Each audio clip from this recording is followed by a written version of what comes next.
All set na ang lahat para sa pagbubukas ng NCAA Season 99 sa darating na linggo. Bukod sa basketball at volleyball games, magbabalik na rin ang iba pang sports. May report si Katati Bayan.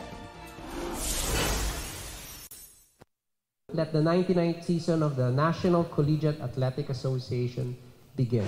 Kasado na ang Season 99 ng National Collegiate Athletic Association o NCAA na may temang New Heroes of the Game. Coming from a very successful Season 98 last year, asahan ang mas intense na bakbakan at aksyon on and off court. Inanunsyo sa media conference kanina na maraming NCAA events ang magbabalik this season, kabilang ang face-to-face taekwondo at chess games. Magbabalik na rin ang badminton at table tennis sporting events. 4P Championship daw ang goal ng Letran Knights. Do not fear, only believe. Yun talaga yung sinasabi sa amin. Huwag kayong matakot, maniniwala ka lang sa sarili mo. Muna namin isipin yung championship, isipin muna namin bawat laro namin kung paano kami manalo. Team to beat din this year ang basketball team ng De La Salle College of St. Benilde. During this off-season, that's what we really worked on, which is our mental game lang. Malaki naman ang pasasalamat ni LPU Team Captain Enoch Valdez sa NCAA.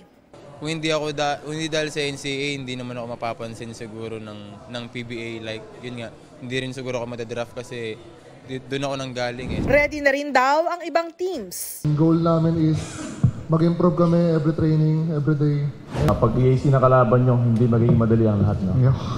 Layunin daw na NCAA na lalong ilabas ang galing, disiplina at excellence ng kabataan sa sports at maging kampyon sa kanilang buhay.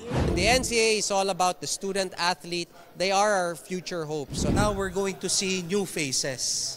So for sure, the new heroes of the game would be the student athletes making the big plays, breaking records. Sa linggo na ang opening ceremony ng NCAA Season 99 New Heroes of the Game, kung saan magpe-perform ang ilang Sparkle Stars. May special participation din si Asia's multimedia star Alden Richards. Katati Bayan nagbabalita para sa GMA Integrated News.